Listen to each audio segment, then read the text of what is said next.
cracking? Alright. What up, spooks? I'm so pissed off right now, man. This game is horrible. Some kid legit rage quits, and I get a fucking loss for it. How the hell is that making? Does anyone, you guys ever get that shit? I don't understand it. How's that even possible? It's happened to me in the past, but like, when you're doing unlimited, right when you start, I'm like, I don't know, man. Shit doesn't make any sense. How the hell? Imagine you were 11-0, and that happened to you. Like, what do you do? I'm not gonna email support and be like, yo, your game sucks. You know what I mean? What happened? I told it, bro. I fucking was playing unlimited. Some kid, I was up by like 20 something. The kid quits and I get the loss. That's how really? That's how you do that?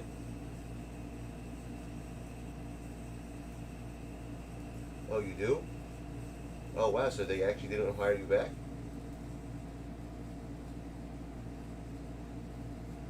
I also got Western Bolt.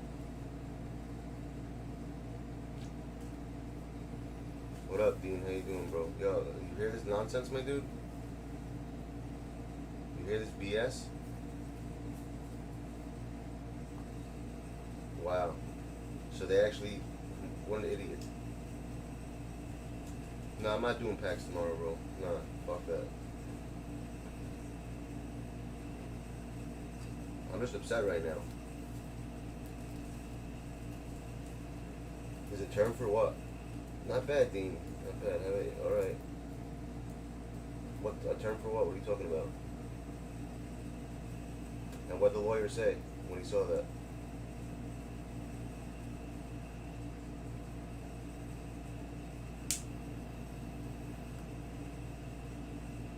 What? You were trying to harass her? Are you kidding me? By the way, you gotta be careful with that.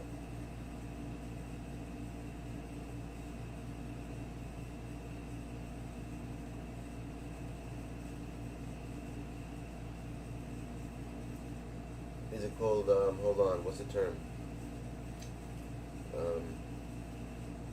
Lag switch, is that what you're talking about?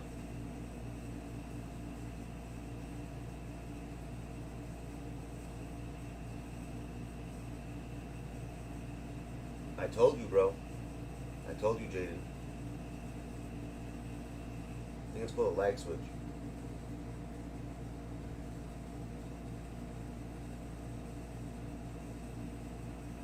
So basically that's what happened to me. Fuck this, alright. Ciao, take care. This game is trash. This is the nonsense, bro. This is stuff I have to deal with.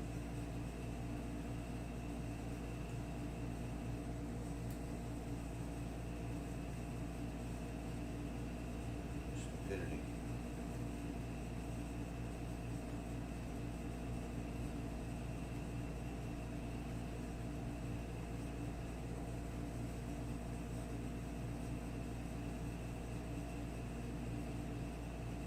No, I hear that. You are going to win. I told you you're going to win. You're definitely going to win. You're going to win, my dude. Watch and see. You're 100% going to win. So they're going to go try to use the whole harassment thing against you now? That you were sexually harassing her or something? Space Jane? I hear that. Space Jane.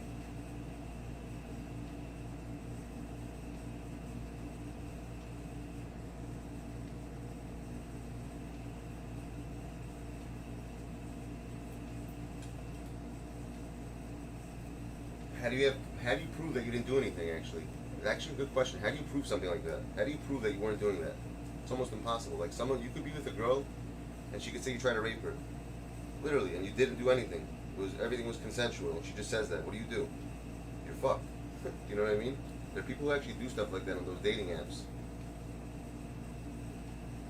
You gotta be careful, man. Sometimes you can't do anything. But in this case, yeah, it is. I don't know. Hold on.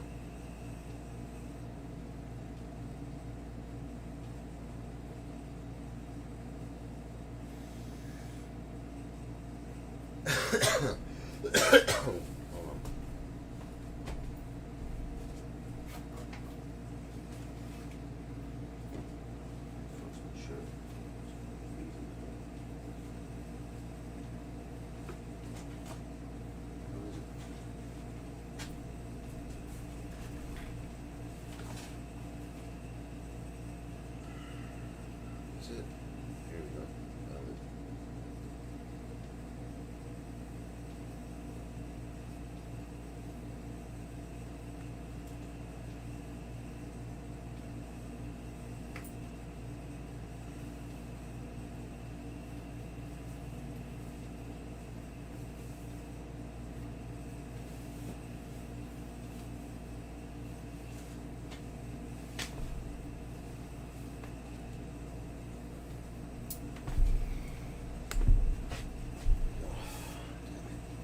Shit's ridiculous, bro. Straight ridiculous.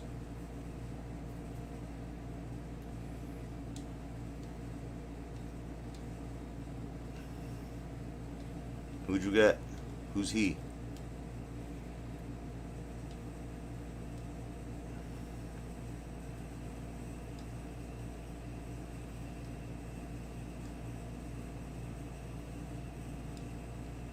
Oh, Dr. J?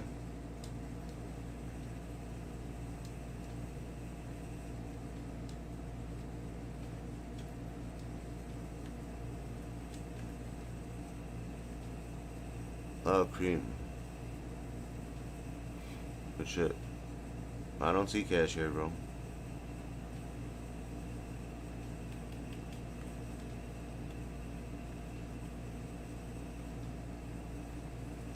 Let you know? What am I, your fucking secretary?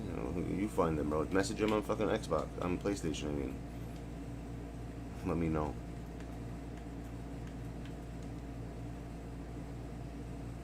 I'm saying, why don't you just message him? Say, are you ready? You have his PSN. It's Cash 052 or something like that.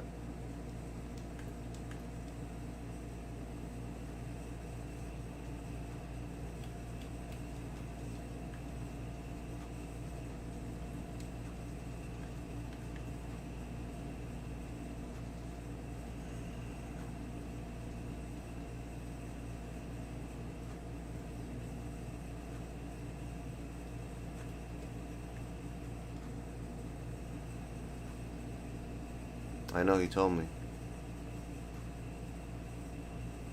He told me, yo, this shit's bullshit, man.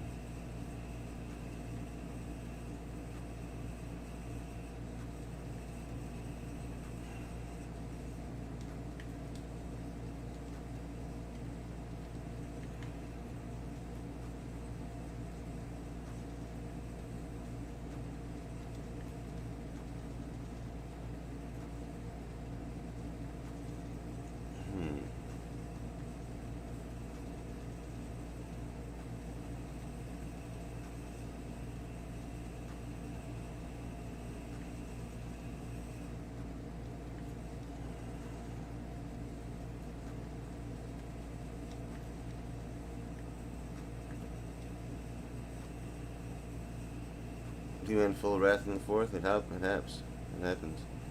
Your phone's 1%. There's something called a charger, my dude. Anytime, Jaden. No problem, dude. Don't worry about it. Why don't you charge your phone, bro? It's a simple answer. If it's on 1%.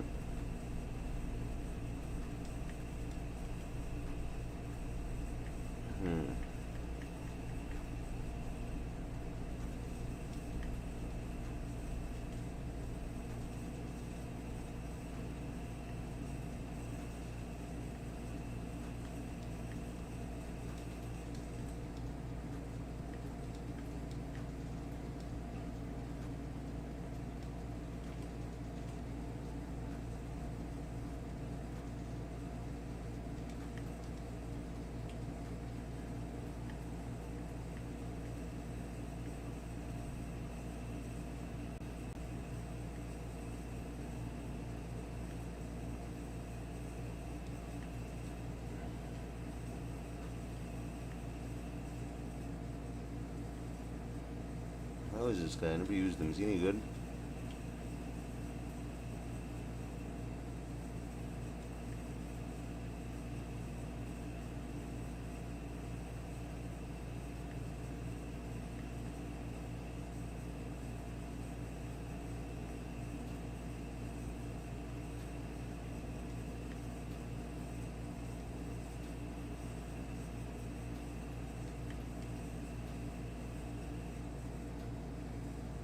Oh yeah, I remember that. Good shit.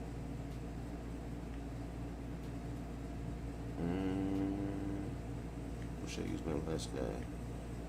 Since I have to wait anyways now. It's fucking scumbags 2K.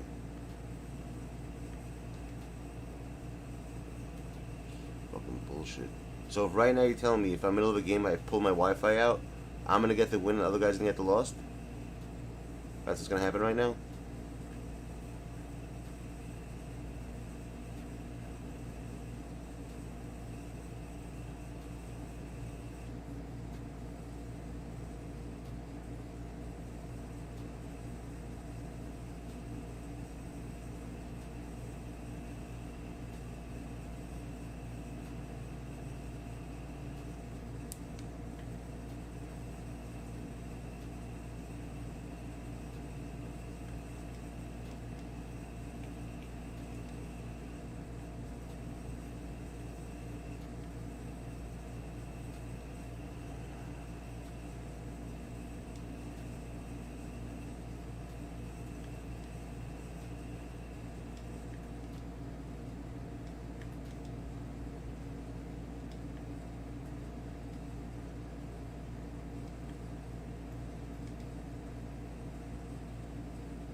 I never realized that.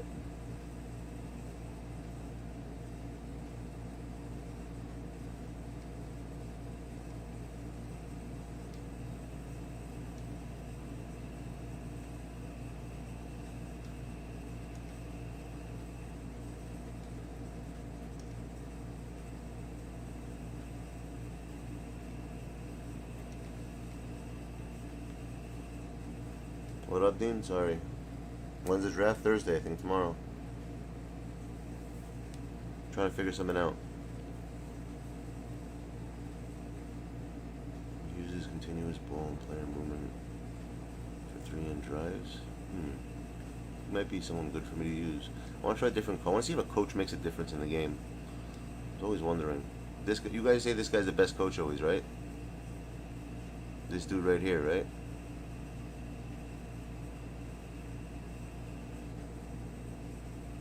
What up, Kyle? How you doing?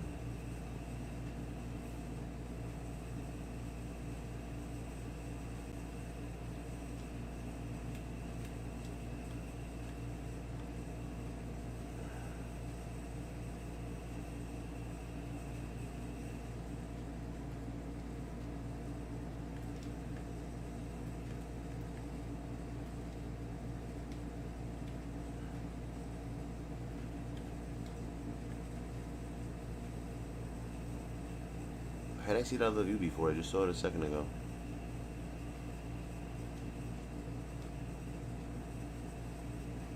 And besides slowing the game down.